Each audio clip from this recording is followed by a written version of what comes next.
Welcome to the Sources Solved series. In this presentation, we will give you some quick and easy tips on how to write like a pro. When it comes to writing well and being an effective student leader, it's important to have good communication skills and be able to communicate both confidently and professionally. Throughout this presentation, I'm going to show you some simple ways to do this.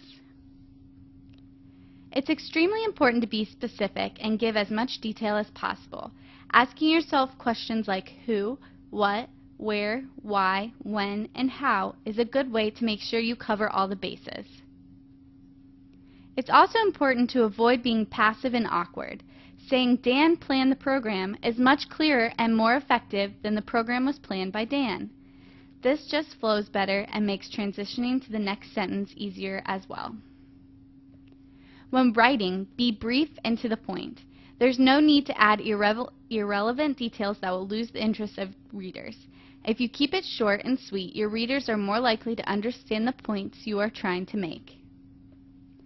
One of the most important parts of effective writing is spell check. It's a common mistake that can be easily fixed. Not only are words important to get right, but people's names, their titles, and other specific information is also crucial.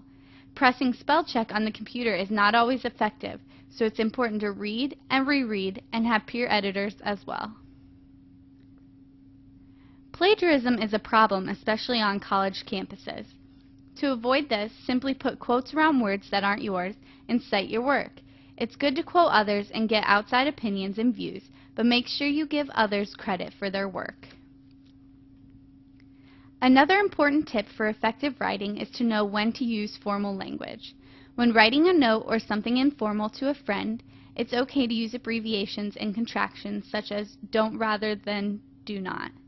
However, when writing for a formal audience or more formal situation, you should steer clear of these contractions and abbreviations. Writers often make the mistake of saying and way too much. I understand there's often a lot you want to say and cram into one sentence. However, too many ands will cause a run-on sentence. Instead of adding and, consider turning that one long sentence into 2 or 3 shorter ones. This will help the overall flow of your writing as well. Tense use can get confusing, but it's crucial that everyone in your writing matches up. For example, if referring to one person, don't use they later on in your writing. This will confuse the reader and make them question who it is you are referring to. Not only that, but if you are talking in past tense, then you need to continue to talk in past tense. Switching from did to does will throw off the reader. Reading and rereading your work is very beneficial, but it's even more beneficial to read it out loud. Saying it out loud helps you notice mistakes you may not have noticed, such as incorrect word use, run-on sentences, and it will help you to hear if your work flows nicely. Although both are forms of social networks, emailing should not be considered the same as texting. It's important to remain formal in an email and not use improper spelling, shortened words, and poor punctuation.